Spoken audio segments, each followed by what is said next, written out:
நான் ஏற்கனவே சொன்னதை தான் இங்க நான் திரும்பவும் சொல்றேன். நம்மளுடைய இந்த தமிழக வெற்றி கழகம் ஏதோ அரசியல் ஆதாயத்துக்காக தொடங்கப்பட்ட கட்சியெல்லாம் கிடையாதுங்க. கொள்கை கோட்பாடுகளோடு தந்தை பெரியார், பெருந்தலைவர் காமராஜர், அண்ணல் அம்பேத்கர், வீரமங்க வேலு நாச்சியார், மக்கள் சேவகர் அஞ்சலை அம்மாள், நம்மளுடைய 5 கொள்கை தலைவர்களோட வழிகாட்டுதல்களோடு தொடங்கப்பட்ட கட்சி. ஏதோ இந்த அண்டர் கிரவுண்ட் ஆதாயத்துக்காக டீல் போட்டுக்கிட்டு டீல் பேசிக்கிட்டு இந்த அலையன்ஸ் வச்சுக்கிட்டு இந்த ஊரை ஏமாத்துற கட்சி எல்லாம் நம்ம டிவிக்கே கிடையாதுங்க. யாருக்காகவும் எதுக்காகவும் எந்த பயமும் கிடையாது.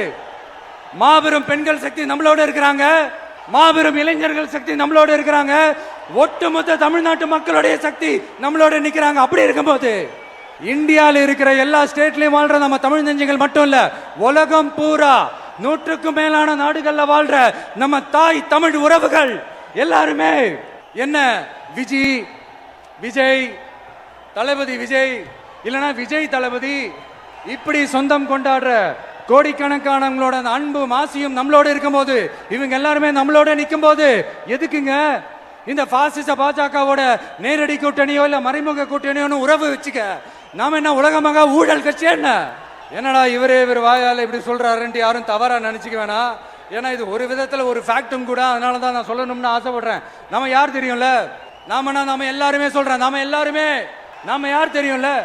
இந்தியாவின் மாபெரும் மக்கள் சக்தி கொண்ட ஒரு மகத்தான வெகுஜன மக்கள் படை.